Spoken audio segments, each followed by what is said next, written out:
تكلم ونزل، واي شخص يسمع الريف يقول برافو على اهل الريف وعلى تربيه اهل الريف واخلاق اهل الريف. انت جيت تمثل محمد السادس، بينت على تربيه محمد السادس. شنو هو الكلام الساقط؟ الكلام اللي ما يقوله لا اي انسان، لا في الواقع ولا في المواقع، لان هذاك الكلام كلام الزنقه، هذاك كلام الفحش، هذاك الكلام الفاحشه، هذاك الكلام اللي يقولوا راه مسكين ملاهم مريض.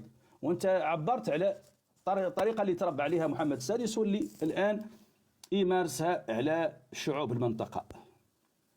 الجريان كبير، شكرا. حاولوا من فضلكم تكبسوا اكثر، دائما استمروا في التكبيس من فضلكم. اذا سؤالنا هو بماذا هي الصحراء الغربيه مغربيه قبل 75؟ السلام عليكم. وعليكم السلام ورحمه الله تعالى وبركاته. تحيه متبادله. شمال المغرب من طنجه. مرحبا بك وسهلا، تفضل اخي كريم.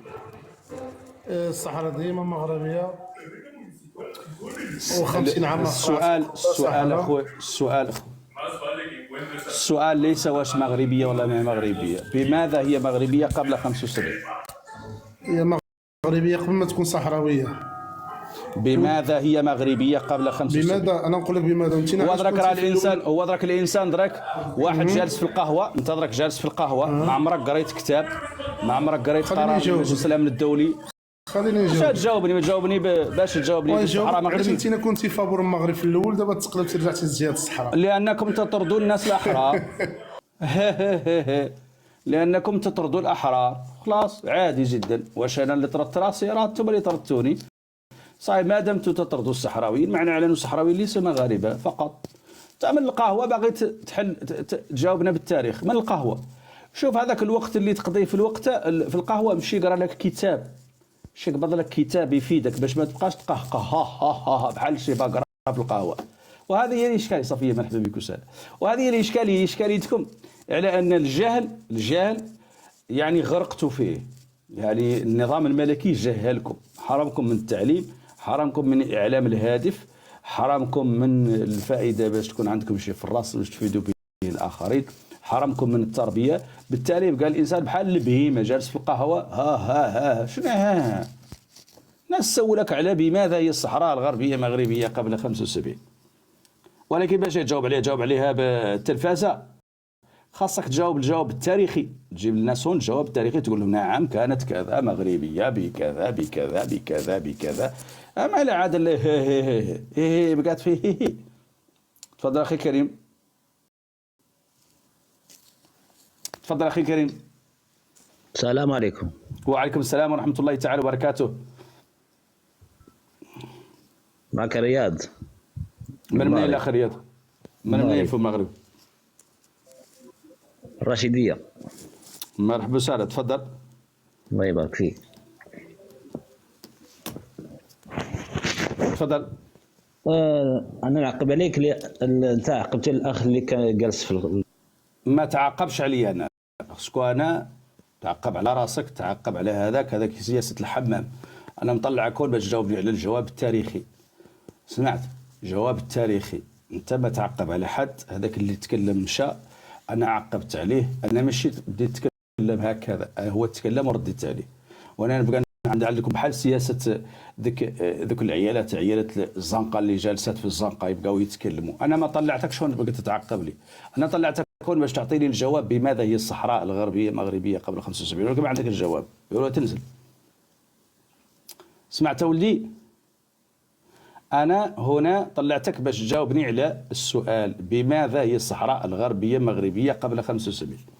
أما عقب على هذاك يعني بقاو هون حتى غدا. تفضل أخي كريم. مرحبا محمد الراضي. مرحبا وسهلا. إذا هذا كذلك في القهوة، إذا كلهم في القهوة. أسألك سؤال. كلهم في القهوة. كلهم في القهوة. انت رضعت من حليب الدولة ولا لا؟ كلهم في القهوة. انت رضعت من حليب الدولة يا كلب. ما عندك حتى مشكلة. ها هو اللي رضع من حليب الدولة، شفتوا؟ ها هو الكلب. انت اللي رضعت من حليب الدولة ونسيت حليب هو اسمع هذا الكلب رضع من الدولة، رضع الدولة كاملة. أما أنا حاشا أنني نرضع من الدولة، أنا أخويا لست ملكا للمغرب. هذا الكلب الخنزير الحشرة الديوث الحقير الآن يتوفر على 9 ملايير دولار نهبها من أموال الدولة، دولة الكرتون طبعا. هذا الحقير، هذا الديوث يعيش في قصور وأنت تعيش في المقاهي تتسكع. هذا الحقير الذي نهب أموال الدولة جعلك أنت راسك فارغ، ما فيه ولا شيء تفيد به البشرية، تتسكع بين المقاهي وتحتسي القهوة الكحلة وتتلصص على أسيادك وتعيش البطالة، والديكتاتور يعيش على ظهرك، يتسكع في الإمارات ويتسكع في باريس ويشتري أحدث الملابس وأحدث الأحذية، وأنت تعيش البطالة. تحسب لك الأيام والدقائق وتشوف محمد راد الليلي واش مشى لهيه والله مشى هنا. لو كان عندك ذرة من العقل لعرفت بأن محمد السادس هو اللي 25 سنة وهو ينهب 700 ألف يورو في اليوم. نعم، هذا سنين البغلة، حنوك البغلة، وجه جهنم، ينهب يوميا 700 ألف يورو في اليوم، وأنت لا تستطيع أن تحل فمك عليه. أنت تكدد البطالة وتترك سيدك ينهب الأموال. لو كان فيك ذرة من الشجاعة لاستطعت أن تنفض عن نفسك الغبار وأن تحرر نفسك وتسترجع أموالك التي نهبها محمد السادس. أنا تكلمت على الأموال، أنا نجاوبك على الأموال. أنا نتكلم عن الصحراء الغربية، لكن ما دمت تتحدث لي عن الأموال ومن نهب أموال المغرب، ها اللي نهبهم، ها هو اللي رضعهم. شفتوا؟ رضع كل أموال المغاربة وخلاك أنت تتسكع في المقاهي تنتظر اختك تجيب لك من الإمارات باش تعيش ولا باش تخلص القهوة. برافو عليكم، برافو.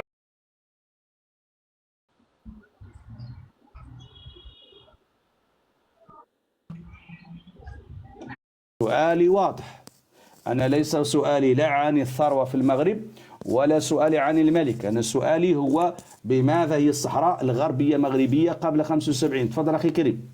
وبماذا هي غربية قبل 75؟ اعطينا الجواب. شكرا. ما عندك مشكل. كما قلت، بماذا هي غربية يا ابن الكلب؟ اسكت. كما قلت أيها الملك الدكتاتور، أيها الخنزير، من الأفضل على أنك تعطي دروس لشعبك في قضية الصحراء الغربية. هذا الشخص قال لي بماذا هي الصحراء الغربية غربية؟ لا، نقول لك السؤال بسيط جدا. هذا الملك الخنزير اللي قدامك هو نفسه يعترف بالجمهورية العربية الصحراوية الديمقراطية في الظهير الملكي الذي وقعه هو شخصيا في يناير 2017 وأصدره في الجريدة الرسمية التي لا يقرأها شعبك، لأن شعبك مقابل التيك توك ومقابل شوف خيخي، يعني لا يجد الوقت لقراءة الجريدة الرسمية التي أصدرتها أنت أيها الخنزير محمد السادس.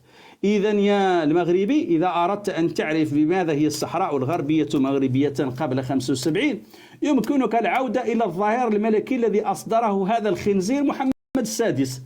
يعني ببساطة ممكن ترجع له تقراه، فهو موجود في الجريدة الرسمية عدد يناير 2017، تقراه وتخضر به عويناتك وستكتشف بأن الذي يضحك عليك والذي يقول لك بأن الصحراء الغربية مغربية هو هذا وجه الشيطان، هذا وجه الإجرام، هذا وجه القذارة، محمد السادس، اللي هو نفسه يعترف بالجمهورية العربية الصحراوية الديمقراطية، وهو نفسه من وضعها في ظهير ملكي باسمه. ايوا خلاص والله. ايوا تكركب ولدي، انا ما نرد عليك، انا تسبني ما عندي ما نرد عليك، انا بارك عليا وصلت لك ميساجي. اذا هادشي اللي بغيتو، احنا ما عندنا حتى مشكل، احنا نوصلكم الرساله بتقنياتنا الخاصه. بماذا هي الصحراء الغربيه مغربيه قبل 75؟ السؤال عاجزين عن الجواب عليه، ما عندنا مشكل نجاوبكم. تفضل اخي كريم، تفضل. المقاهي، الشعب منتصر في المقاهي، الشعب عايش في المقاهي، ولكن لا يستطيع لأنه يمشي يقرأ له شوي من التاريخ لربما يستفيد.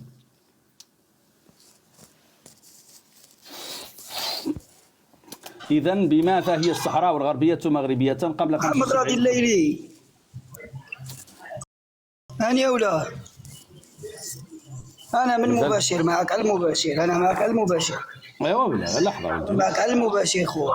لحظة ولدي، لحظة ولدي، باش نكبروا لك الشاشة، باش نتهلاو لك في سيدك، ما عندك حتى مشكلة ولدي.